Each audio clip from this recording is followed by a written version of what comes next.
I titled Astrology, Scientism and Magical Thinking. I actually thought it up before I quite knew what I was going to talk about, but it's still relevant, so that's okay. I can't apologise for that, but I will apologise for... I always think it's a very bad thing to have presentations with lots of words on them.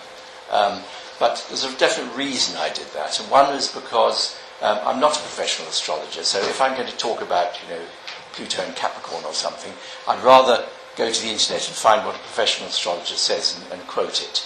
So there's a certain amount of that I've put up.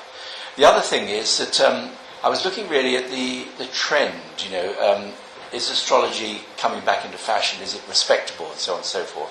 And the best way of doing that really was to do a search on Google and find articles that had come up recently, sort of the last year or the last few years. And that's what I did. And of course that means a certain amount of words on the screen. But I'll draw attention to the main points and read out bits. I'm really more interested in the tone of these articles than all the content of them, so you needn't bother to worry if you can't read the whole thing. So I put in a search to find out whether it's true that astrology is sort of on the rise. I made the mistake of putting astrology, is it on the ascendant? Of course, I got pages and pages of explanations about ascendants. Forget that. So I put astrology, is it on the rise? And straight away there came this, I think I'd have to do it this way. Article in The Guardian, Stargazing, Why Millennials Are Turning to Astrology. And what it says underneath is, in this time of uncertainty, millennials are asking the cosmos for advice or something. Is this just another fad? I'll show you that wording in a second. Is it just another fad? You see, that's the idea of just another fad is very sort of the way the media being very cynical about it, all that. This was in March 2018. So if we look at some wording of that article, it begins in a typical way. Many people over the age of 35 have grown up with astrology as a form of light entertainment. Big, cartoonish, campy personalities like Mystic Meg and Russell Brand, hidden away in the back page of newspapers and women's magazines, i.e. slightly shameful, you put it in the back pages, picking lucky numbers and promising the intervention of tall, dark, handsome strangers. Now, I've never seen an astrology column that mentions a tall, dark, handsome stranger, but it's the sort of cliched idea of what astrology is all about. But the article then gets down to giving some facts and figures of the rise, and here's one example. At The Cut, a site focused on fashion and trends for a similar millennial audience, the staff say a typical horoscope got 150% more hits last year, 2017, than in 2016, which is a huge rise. Now, interestingly, it says it's part of a broader shift, one that finds magic and mysticism referenced regularly in popular culture. Now, that's a tricky statement because it is aligning astrology with magic and mysticism, which not everyone would do that. If we go, I think it's back to January of that year, I found, she does go on to quote an astrologer, Roy Gillett, and he has noticed an uptake in millennials turning not only to sun signs, but also seeking out a deeper understanding of the science upon which this system is based. In other words, people are not just reading their Sunday horoscopes, they are actually looking into things like the ascendant and the moon and the sign and all the other details. I highlighted the word the science, because that's going to be a contentious thing we're going to come up with. And what she says is skeptics will say it is not science-based, and I agree with that. Skeptics say there's no science there, it's rubbish. But practitioners, otherwise astrologers, will argue roots in astronomy in connection to quantum physics. She suggests that the astrologers are defending themselves by saying, it is scientific, really, it's based on quantum, whatever, and that is something I'm going to be questioning. So I go back to January of that year, the New York Times article, which I've taken a quote from it, emphasises it's not scientific, just a bit of fun. Astrology's caught on. Justifications for its rise have swirled. Now, I've seen both those articles. It's saying, why are people doing this? What's wrong with millennials? They're going back to astrology. It's sort of, we must find an explanation. Maybe young people are turning away from religion and woo-woo spirituality is filling the gap. or maybe the unpredictable results of the and so on. She says, I think the astrology boomlet owes as much to the dynamics of the modern internet as it does to any sort of cosmic significance. And she actually gives some quite good arguments that how astrology lends itself to social media. You know, to say, oh, I had a terrible morning today, and then I realised Mercury was retrograde on my ascendant, or something like that. You know, it's a sort of thing that does lend itself to social media, and you can see why it can be viral and can catch on. So she makes quite a good argument about that.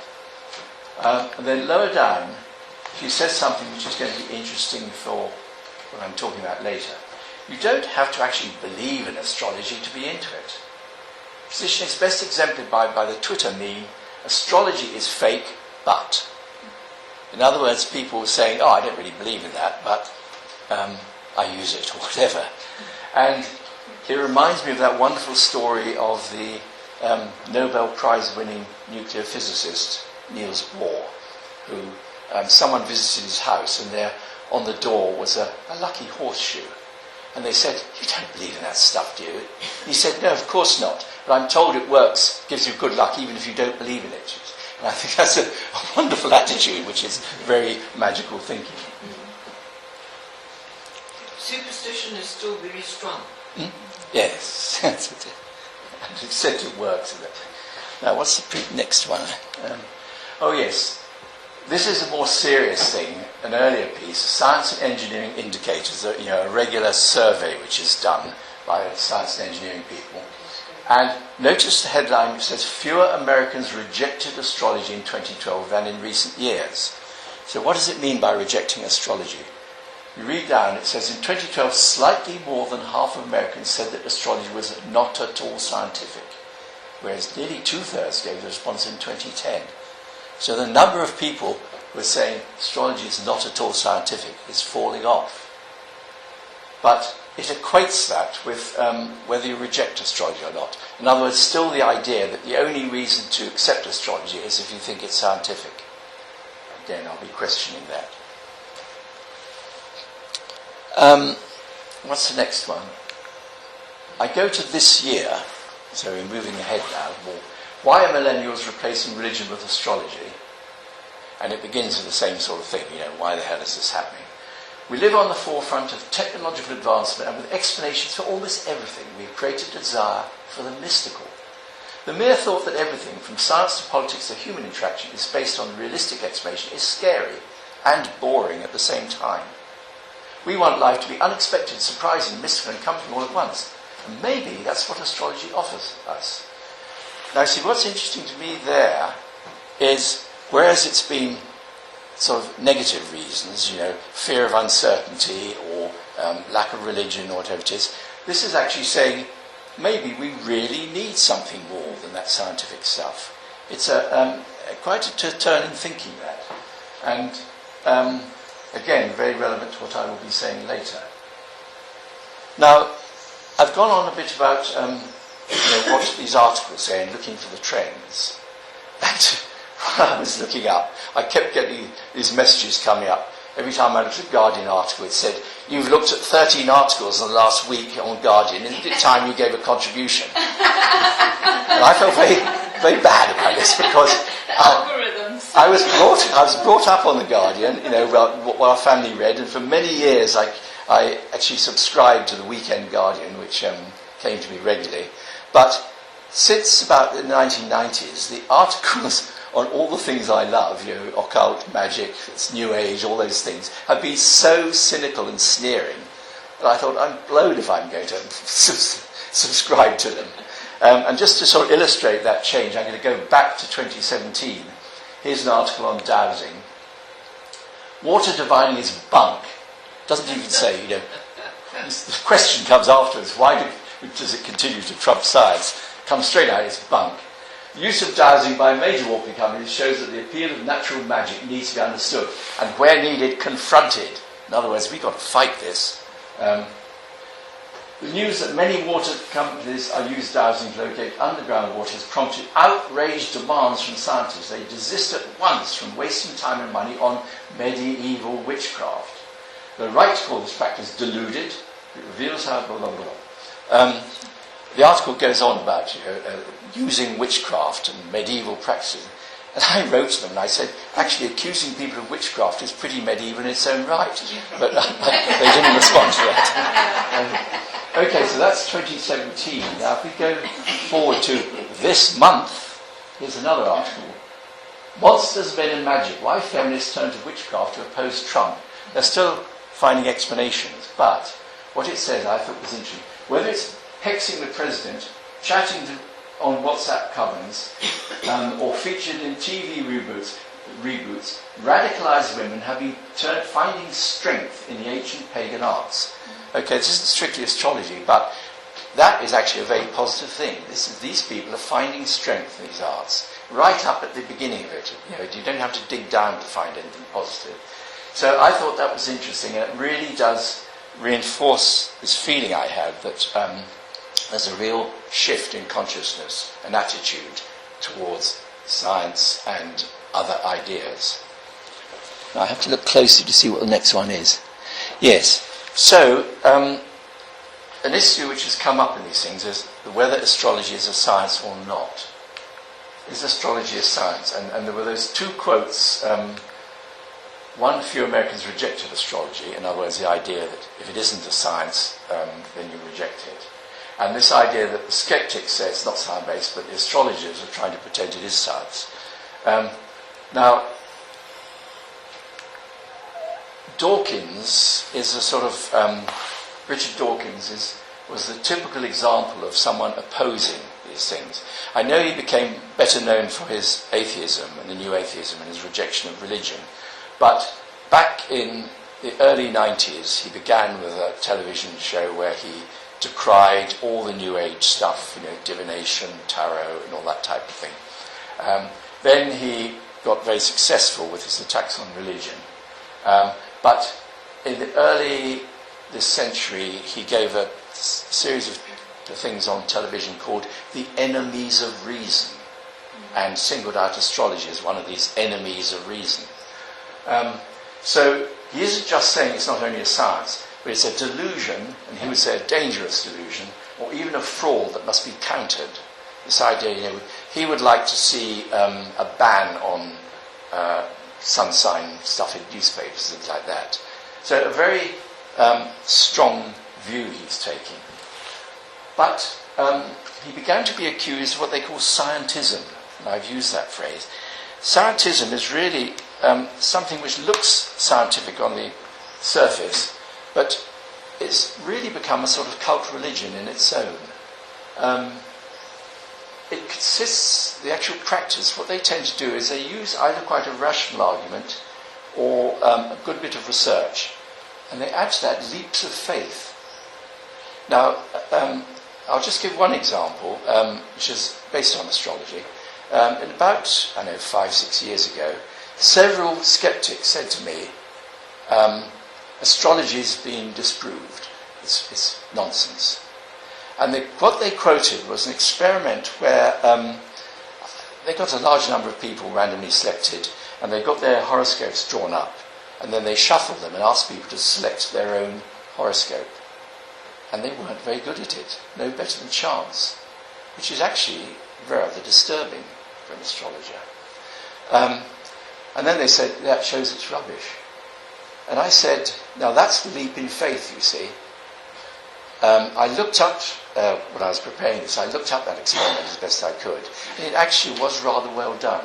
The charts they got done up, they asked astrologers, who are good astrologers, and got them to do the charts. And they took various other precautions to try to eliminate people who began with a big prejudice for or against astrology. But then they made their random selection. And what I said to those skeptics is, I agree, this has shown you can find 100 or whatever it was people who can't recognise, were not good at recognising their own horoscopes. The leap of faith is to say that astrology, which has been practiced for thousands of years, it's been used by kings and generals to run their campaigns, and it's been studied by very intelligent people, including Newton and many of the founders of science. Just because you can find 100 people with their horoscopes, why does that dismiss the whole of that tradition and those thousands of years of work. And that's a leap in faith. That's the sort of arguments that they give. And then they said to me, oh yes, but you see, these were randomly chosen, these people. They weren't selected. And I said, well, then it's a very bad experiment, because there are about 6 billion people on this planet or more. If you choose 100 people at random, chances are they wouldn't be able to read the English, they wouldn't understand what the experiment was about. It's hopeless. And they say, oh, no. Well, look, they were American students, but they were randomly chosen. And then I said to them, now, if they'd asked me, we want to get a negative result, who should we select our random numbers from?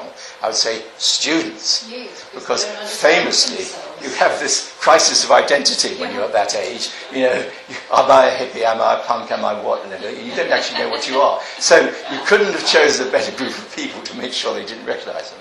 So anyway, that's just to show what looks like a really hard, logical, well-developed thing. It actually has great leaps of faith in it. So, Dawkins was beginning to lose his reputation as being the crusader against all this nonsense sort of thing. And how do I find that? It's not so easy to search, but I did find, oh yes, not only is astrology on the rise, but scepticism itself is waning. And here is a graph of web traffic to Richard Dawkins' main website. 2008, absolutely at its peak, goes up and down, up and down.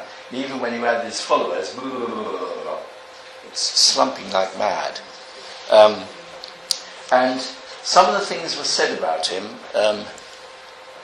Yes, this is rather a long thing, the spectacle, but it's very funny actually.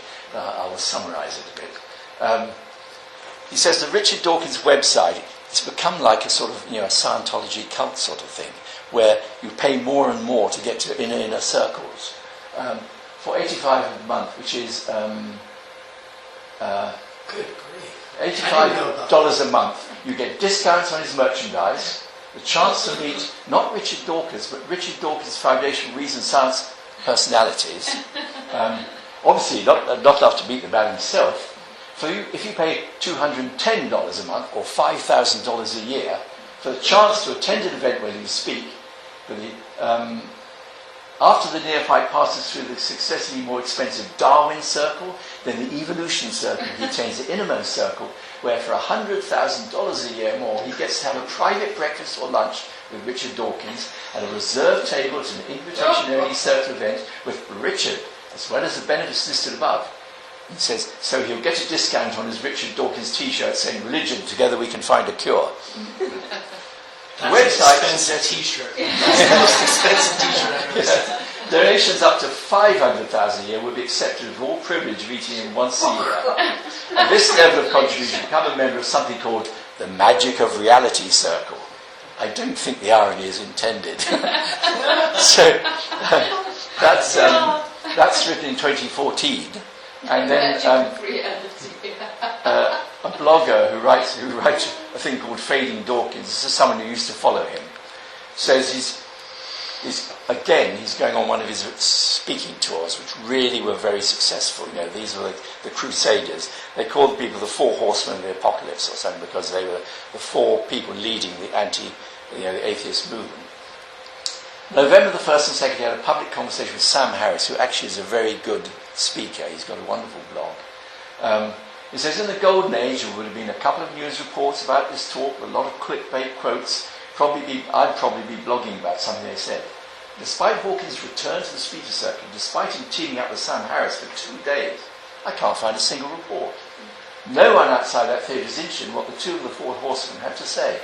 As far as breaking into the mainstream is concerned, the fad has run its course. So talking about fads and that, we're back to, is astrology just a fad? And it seems that this scientism was itself just a fad. Now, if I look at, what's the next one? Oh yes. So, I look at 3 factors, I look for astrological things that might sort of link up with this. And 3 things came up. From Liz Green's book, which I want to wave in the air. She writes an astrology of the collective, which of course is just the sort of thing I'm looking at. What is the collective? Outer planets and their cycles. She came up with Uranus and Neptune conjoined in Capricorn between 86 and 97. And of course, a conjunction like that is a very long-term thing. You know, we're talking hundreds of years.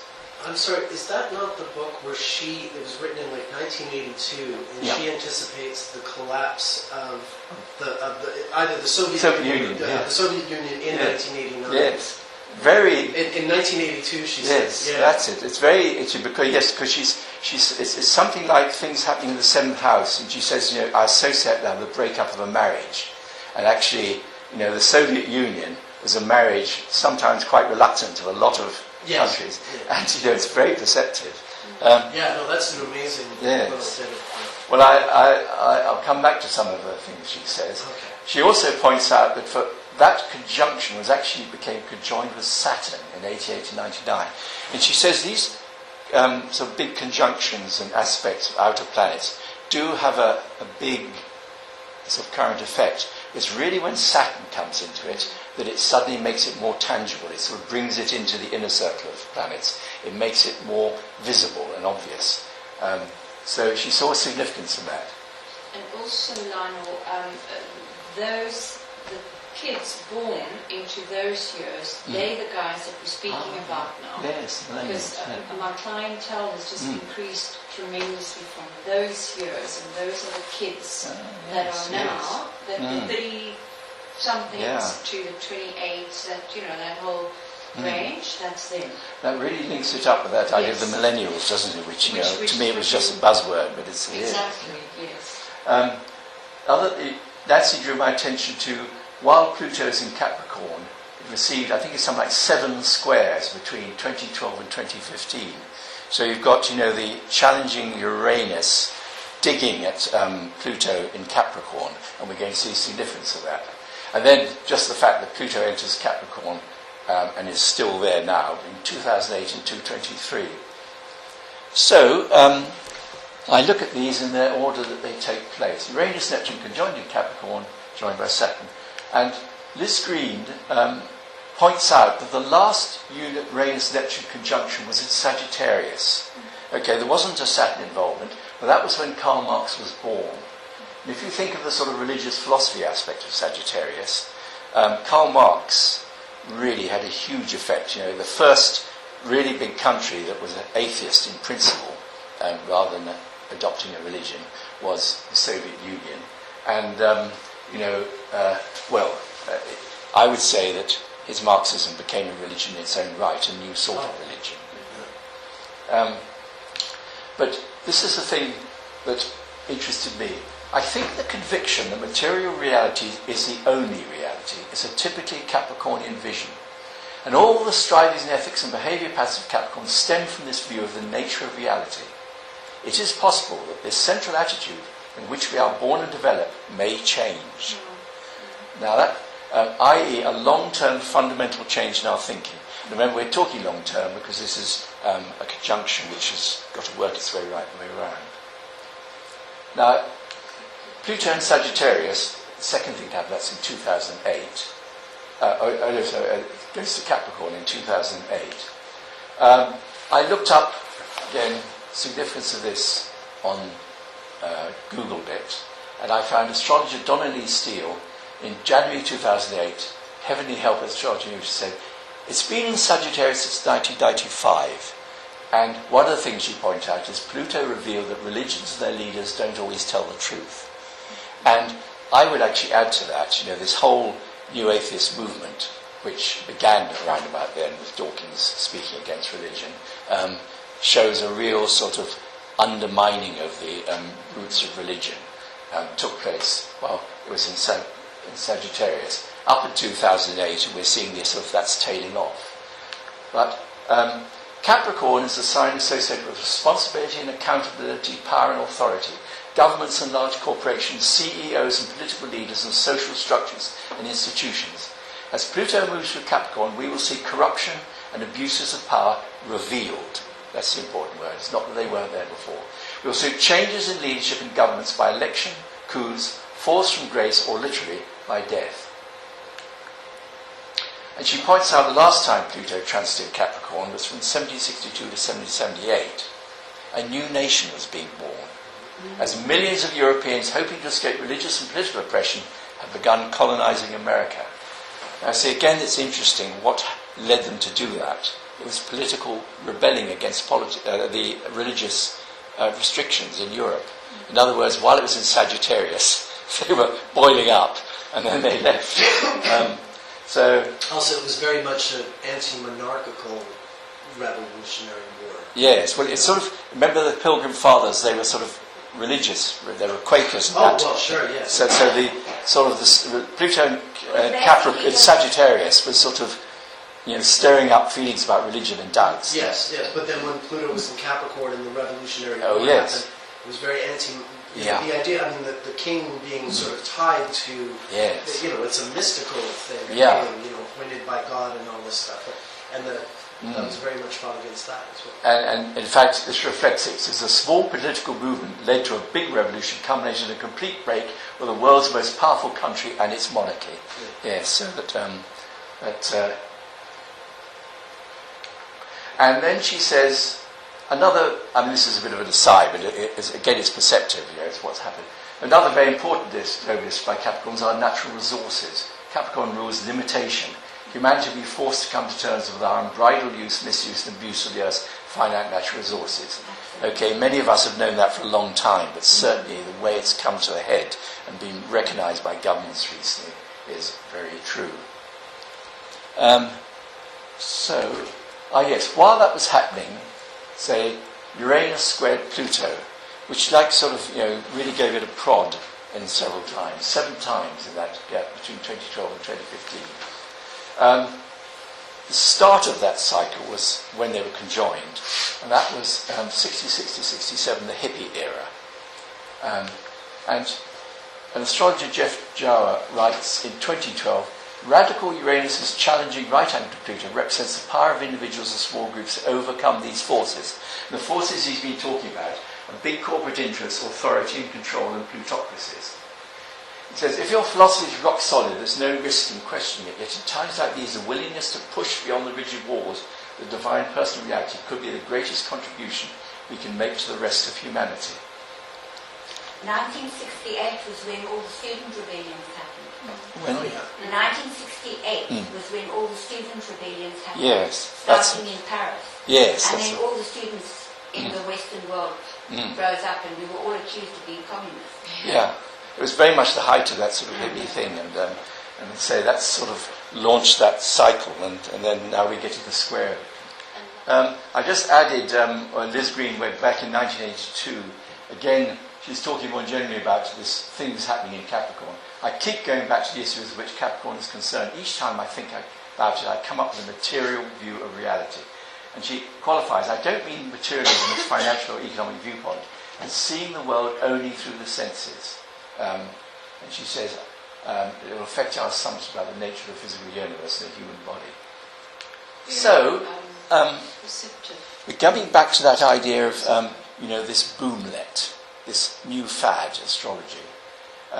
Is it a ripple, a wave, a swell, or a tide?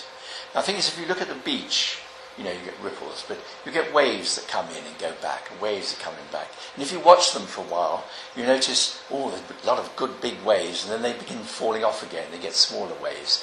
And then you think, that's a shame. And then the big waves start coming in again. And that's the ocean swell. Behind those waves, there's a big, slow wave, which takes a minute or two to cycle. And, of course, behind both of those, there's the tide, the really big thing that happens, about once a day, and the water rises to a new level and goes down, and that's a very slow wave. And I'm relating these 3 things to those 3 waves. I would say, yes, Pluto and Capricorn, I think I could call that a fad. I think, in 20 years' time, we'll probably look back and say, oh God, that's just so typically millennial, isn't it? In the way that people look back to the 60s and say, oh my God, that's typically 60s. Yeah. So, significant though it is, I can see that just as the scepticism movement had this great wave and then retreated, well, probably something that will happen like that with astrology in this millennial popularity. But that conjunction in 1990s shows that actually there's a swell happening behind that. This is something, even though that wave may pass, things won't go back to what they were before.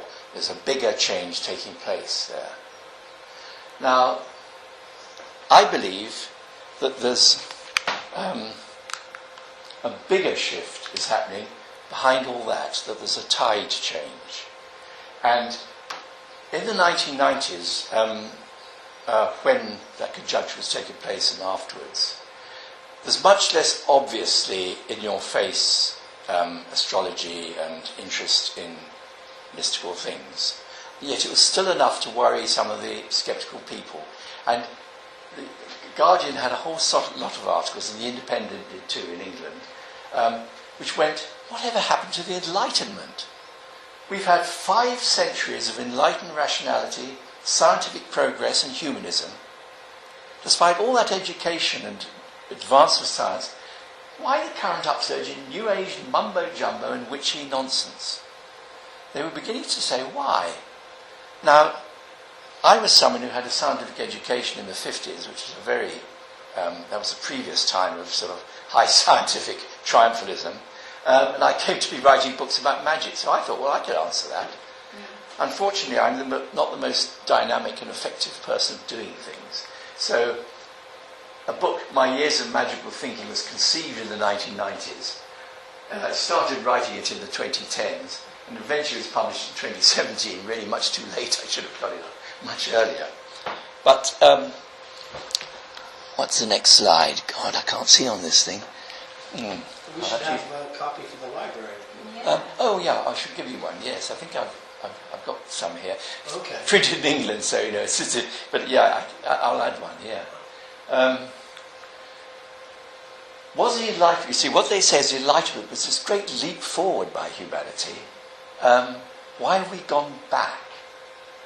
Was the Enlightenment a step forward? Is the rise of magic a step backward? I don't know what the next line is. I can't read it. What I pointed out, you see, is that this has happened before. The Enlightenment really was when, in the West, they rediscovered the Greek philosophers, and that of the classical era. That was the time of really of high rationality, those 500 years, the 5 centuries rather. That's 500 years. That was the time of, although Greek religion has been practiced, it was a bit of a joke. People saw it more as archetypes of human nature, and the sort of thing that people would say now. It wasn't taken that seriously. And there was a lot of critics were speaking out against religion. There were atheists, and there was things like the atomists trying to show that all phenomena could be explained in terms of basic points of matter and things like that. It was a very sceptical, rational time, and that was what was discovered in the Enlightenment. So, although I won't deny it was a step forward, it was also, in a sense, a step backwards. They were finding things from the past. And what happened after 0 AD, and I keep thinking of, in the Bible, Pontius Pilate says, what is truth? When he was, and of course, a lot of these skeptics are now ranting against the postmodernist philosophers who say, what is truth? Yeah. It's like the same issues coming up. And the Roman era saw a rise in alchemy, astrology, holistic healing, paganism as magic, Christianity as magic. It was a time of resurgence of magical ideas. The popular idea of alchemy is that it's a stupid thing that happened before chemistry came along. But actually, the metallurgists were very good, very scientific, and they were comparing notes with each other around Europe and making big advances in metallurgy.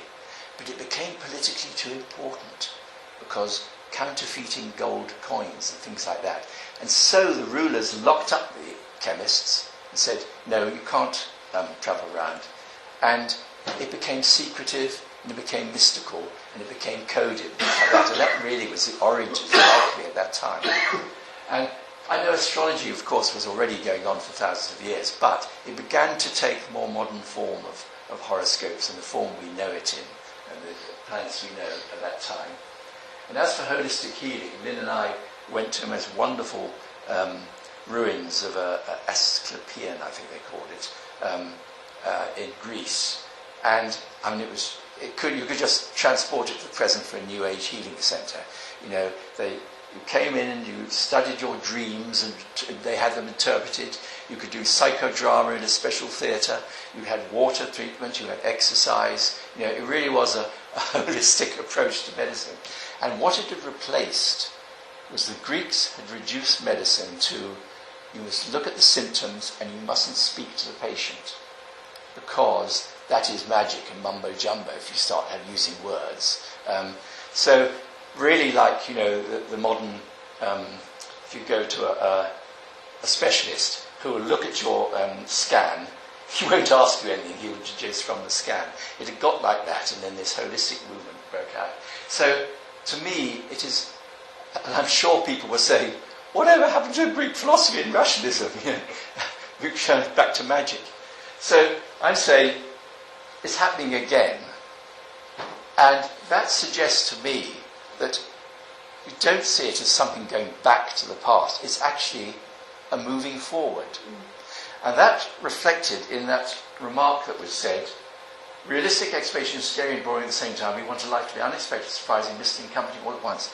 In other words, a recognition that for all that science has achieved in that, actually people need something else as well. And so that means that it is actually a moving forward. And so one of the arguments of my book was that magical thinking is actually post-scientific rather than pre-scientific. It is the way the brain handles the complexity, handles many, many factors at once. And now, so I'm suggesting that that is the big tide, and we're talking about a 2,000-year cycle there. Now, I can't link that up to any of those planets, can I? It's much too slow. But in that book, Liz Green, in the last talk she gives, she refers to a type of horoscope which was devised by Jung's daughter, whose name I've forgotten, which is, I'll just add that bit. That's the good, the beautiful, the true.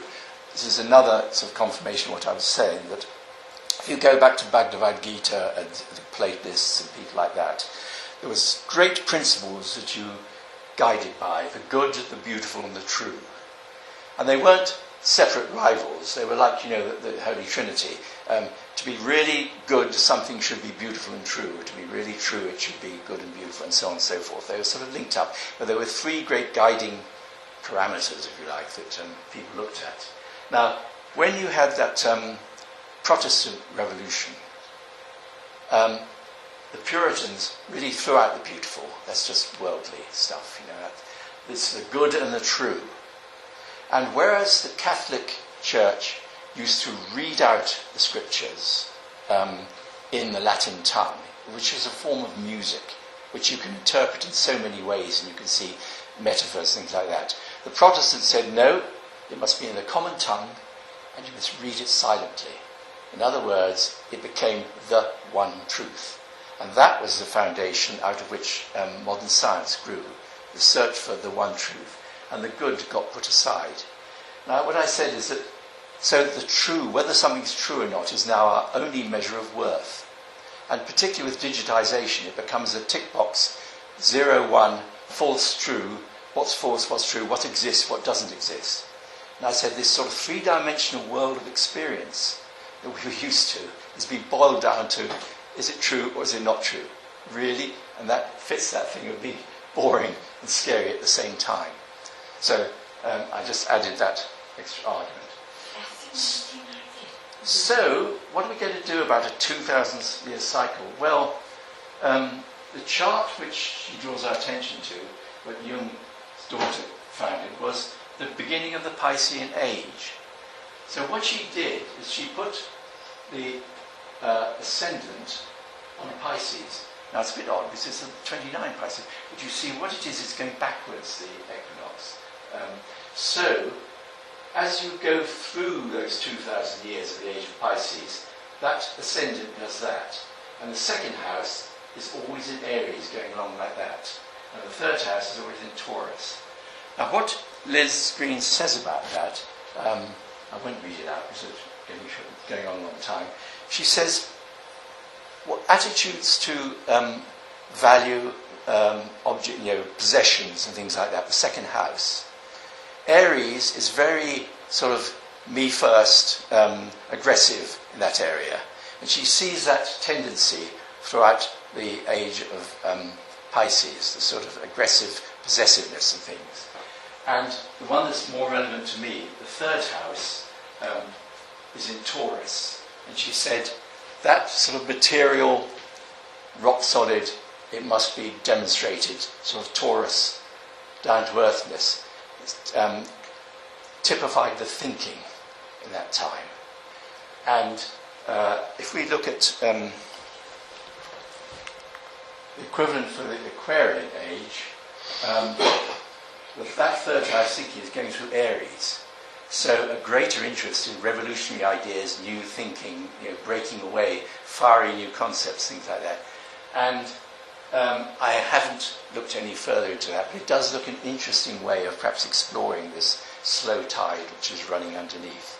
Lionel, what are the dates associated with those two charts? She was talking in 1982. Well, it was still sort of, it's not a clear-cut thing because some people were relating it to, discovering Uranus even. Other people, it was sort of wasn't too clearly defined exactly where that constellation ends and this one begins. But she was just throwing out this sort of general idea. Let's see what the chart for the Piscean age, the chart for the Aquarius age might look like. And she talks about one or two other things that are quite interesting. I think the ninth house religion. Is that right? No. Oh yes, no. I can't remember them, but anyway, she explores one or two examples to sort of show how this might work out. Now, what have I got next? Oh yes. I'm going to skip through this quickly because I talk about the rise of magical thinking, and people say, well, what do you mean by that? Is it necessarily sacrificing goats in a circle and all that type of stuff? I just came up with a few characteristics to illustrate what I was talking about. Yes. In the 50s, when there was this triumphalism of science, they were actually, the people, the equivalent of Dawkins today, they were saying, why are we teaching this stuff like history and English in universities? What we need now are scientists and technologists. Scrap all that old stuff. And of course the arts people were saying, oh, you Philistines, what's education all about? And it was sort of resolved by C.P. Snow describing what he called two cultures, the arts and the sciences. Now what was different there, you see, is if you start talking about should science replace the arts and things like that, it's a battle. But he says, no, there are two complementary things that people need. Science, they need that searching, and the arts, it gives them something quite different. There are two cultures, and they're complementary. So, you can be a world's best scientist, you can still go to a football match or an opera and have a real emotional workout, It doesn't mean you're a bad scientist. So that sort of resolved that debate in a rather good way. And at the time, I thought to myself, well, surely religion is another thing like that. All these arguments between scientists and religious people, it's really recognizing there is a different viewpoint on the world, which is needed very much by some people more than others, but it's part of society. And so I propose magic as a fourth culture. It's something which is more individual and social. And I gave the example, I said, if you were an anthropologist and you came into you found a tribe that had never been discovered before, and you saw the whole village were dressing up in deerskins and dancing like deer, things like that, you'd probably say that's probably a religious festival. They're affirming their identity as villagers, and they're related to their totem animal. It's something that binds them all together in the way a religion does. But if, say, two men went off in private and did the same thing and put on horns and danced like deer, you'd probably think that's magical. They're probably trying to do something to improve their hunting or something like that. So that's one of the differences. right brain spatial thinking. I won't go into this length, but this idea of there's a sort of different way of thinking, which is more aesthetic and spatial, right thing, and that I associate with magical thinking, as opposed to the linear left brain thinking. Now, this is the important one. Belief as a gift, not a reward. Do you remember that thing I quoted early on, where she says you don't actually have to believe in astrology, it still works. I think this is one of the biggest problems that rationalists have with any form of divination or magical thinking. They say, yeah, but do you really believe in that stuff? Or do you really believe in fairies? Now, if you said to just a group of mixed people, do you believe in fairies? Not many hands would go up. Because fairies haven't earned the right to be believed in. Most people haven't actually seen them, they haven't experienced them. And there's no scientific tests which show that or reason that they could exist. They haven't earned the right. You can't reward them with belief. But if you say, hands up those who believe in equal rights for women, a lot of hands would go up. But actually the evidence that around the world women have equal rights is worse than the evidence for fairies, I would suggest. So what is it? They're saying something different. They're sort of saying, yeah, I give my commitment to equal rights for women. And they call that belief. And I said, that's the sort of belief that art and magic requires. When you go to the theatre, if you have a skeptic, he says, the tarot, it doesn't go back to the ancient Romans. It was never seen until the Middle Ages, and it was just a fortune-telling, just a sort of gambling device for the gypsies. If you took that person to a Shakespeare play, and as soon as it began, you said, stop, this is a fraud, that man isn't the Prince of Denmark, people would laugh at him. It sounds ridiculous. You see, when you go to the theatre, or see a work of art, you actually give a sort of belief, which some people call it suspending disbelief. But that's just trying to get round not using the word belief. And that's the spirit with which you do something like a tarot reading or something like that. And I was recount a story that I told my friend as I came. I am Anglican, to England, and I believe in Father Christmas. Oh, yes. So my children must believe in Father Christmas. It's a tradition. Yeah. And a distraught young lady came home from school when she was 6 years old because her very Protestant school teacher had uttered that of course you children don't believe in Father Christmas. You know there's no such thing. Yeah. So she came home and she discussed it with me. She said, Mom, is it Father Christmas? Yeah. I said, my sweetheart, Father Christmas is the sort of being that if you want to believe in him, he will be there. Yeah. And we have practiced Father Christmas ever since. And definitely the Easter Bunny. Yeah. He's there too. We manage him every Easter. Yes, and that gift of belief, you see, I say if you give that gift of belief, very often you repay it handsomely. You begin to get good readings, things like that. So that I see as a fundamental thing which people overlook when they say, oh, you don't really believe in fairies or whatever. They've got this idea, it's again going back to this true-false. Do they actually exist or do they not exist? In which case that's decided it. I think that's the only ones I got on that. That's a good thing. So what's the next slide? Oh, feeling before reason. This is a thing that I emphasise. I wrote a book called How to See Fairies. And I said that the sort of scientific, does it exist or does it not, mentality, it relates to the magician's dagger, the analysis thing, where you cut things apart and separate them. And it's used for banishing in magic, the dagger. I say that what you want to start with is the cup, which is the thing which holds things, relates to feeling, and only afterwards you use the dagger. So the example is, whereas the skeptic would say, I'm not going to do a tarot reading because I know it's a load of rubbish. They won't actually try it. I'm not going to go and have my horoscope done because what can a lump of rock out there millions of miles away when I was born, what can that do with my life today? It's ridiculous. In other words, they use the reason to stop them actually having an experience.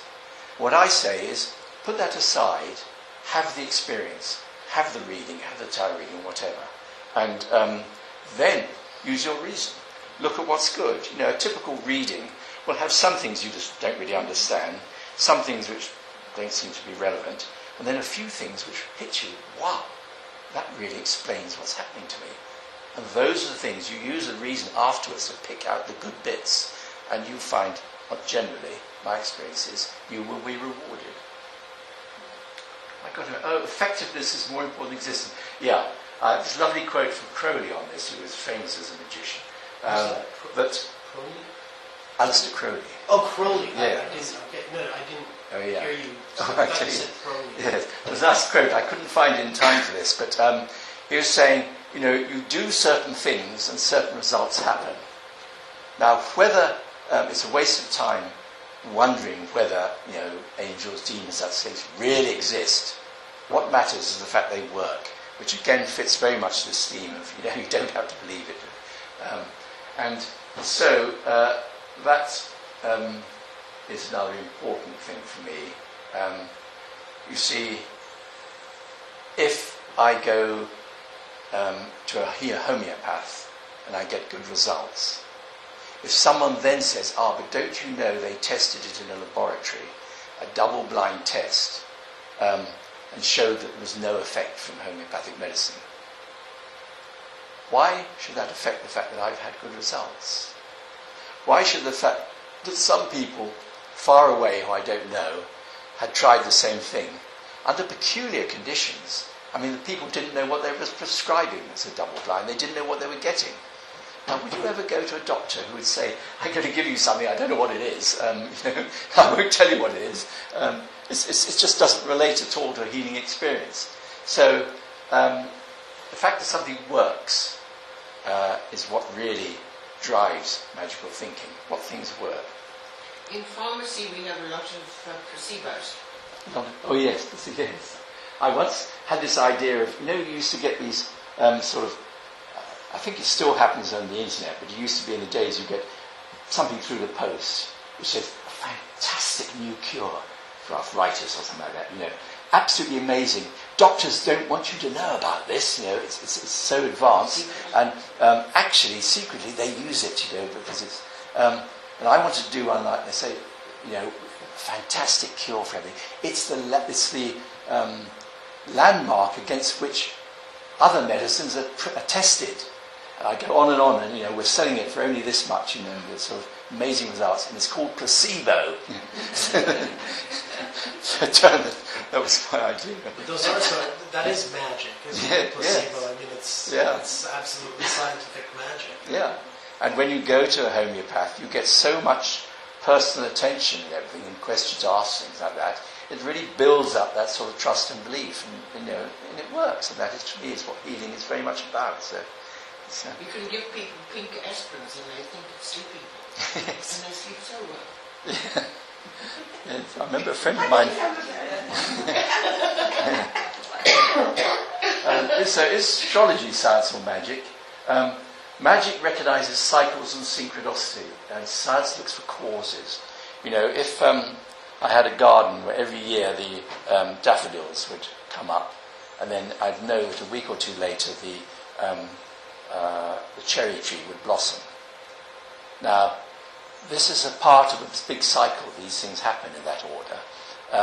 And to try to sort of say, wow, what is it about the daffodils that causes this tree to blossom? You know, looking for causes is an interesting exercise, and you can look upwards for causes. But cycles and synchronicity are very often more reflective of what actually you experience, what is going on.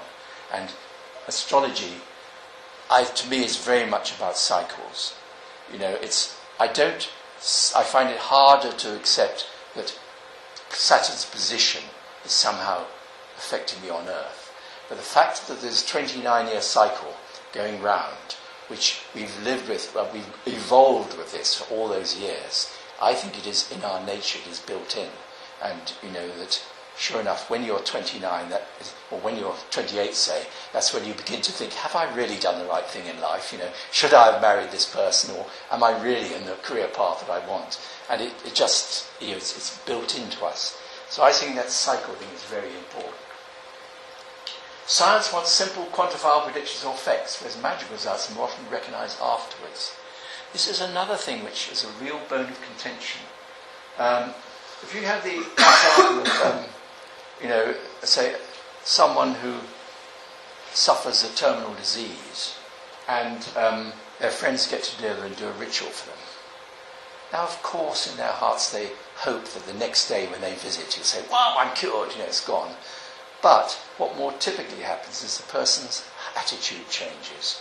All my life I've been afraid this is going to happen, and it's been a real burden. But now I know I've only got 6 months to live. Wow, I'm going to live. I'm going to write that book I always intended. I'm going to go to those places I meant to, and all that. And the people who do that recognise a healing has taken place. It's you recognise it afterwards. Yes, that's a healing. It's not what you couldn't have predicted exactly that what the person was going to say, but you recognise it. And of course, what then can happen is because of that positive attitude, the person does get better. And it changes their whole metabolism. And then people say, the magic's worked. But to me, actually, the real magic was that change that took place after the ritual and the person's attitude changed. I think in the book I sort of said, if you take something, if scientists wanted to test astrology, they would take something like the pioneering spirit of Sun in Aries, but they would have to narrow it down to something they can measure. So they might come up with something like 1,000 people in a room who haven't met before. Who starts the conversations? You can measure that, Okay, and they find that perhaps there's a 10% slightly higher chance that the Aries person will be the one who starts the conversation. And they'll say, that's a bit of positive support for astrology. But actually, it's such a trivial thing. What difference it made? You're talking to someone with 10%. Astrologers would be more likely to sort of look back at Aries people and see some sort of pioneering feeling about them. Which one case it might be that they like new ideas, another case it might be they like to be the head of the queue when they're in a car. All different things, but there's a sort of pioneering thread there linking it up. And that very vague thing is actually much more useful for understanding people, that very vague, than the mere fact they're 10% more likely to start a conversation. So that science looks for simple quantifiable predictions rather than useful ones. Well, that's a spin-off from that, you see.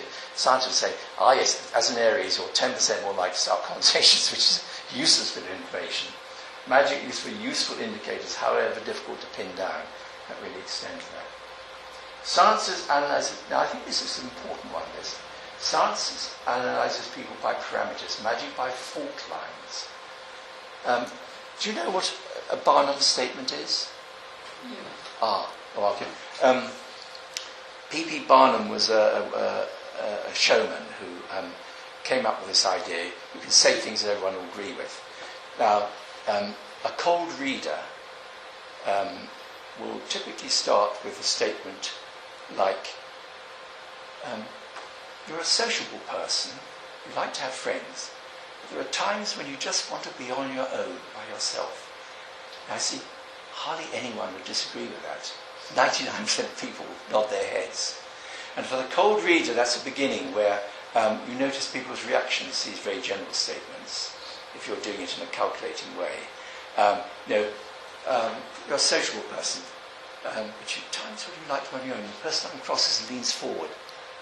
That's their issue. I will expand on the being an introvert and want to be on your own. So, skeptics jump at this and say, that's what it's all about, these readings. They're just using Barnum statements. Now, it's very true. If I look in a Liz Green psychological astrology book, I've got Saturn in the 6th house. And she will say, you've got a sort of a vulnerability in areas of work, health, the body, and service to other people. It could be that you dread work and always try to put it off, or you could be a workaholic. Now, you see, they'll point and say, that's a Barnum statement, you've covered everything. Either you're running away from work or you're a workaholic. It applies to anyone. But actually, what she's detecting is that Saturn gives you a sort of fault line through there. And although, another example, Venus, Jupiter's entering your second house. You'll be feeling, enjoying, being generous and wealthy and this, that and the other. But you must be careful that you don't waste your money on those things. Again, okay, so what are you supposed to do? Spend your money or not? It's a darn Barnum statement. But what it points out is it puts an emphasis, a sort of fault line there. Now, this actually is how people really work. The idea that, say, to measure how much a person is a bully, you give them a scale from 1 to 10, whether they're a bully or not. When you look at the sort of biology, the biographies of bullies, it's nearly always they had a father or someone who told them they were no good, they weren't manly, or this, that, and the other.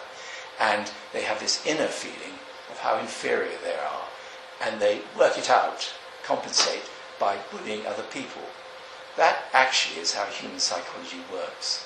Very often there's a sort of split in someone that can work out in two opposite ways, and you will see it usually in both ways. And that astrology, in looking at these sort of fault lines, and the same really applies to tarot reading and other things, it points out these fault lines, which to a skeptic look like meaningless statements which could mean anything. But actually they hit the nail on the head. And I think that's a very significant thing, and a thing that's really misunderstood when a cynic looks at an astrological chart or something. My conclusion: the current millennial astrology and magical trend is a fad that will not last beyond 2023. It is part of a much bigger change and growing recognition of the value of non-scientific or magical thinking as a necessary and valuable part of human experience and understanding. Astrology is part of this movement. So, that's very good. what I'm suggesting.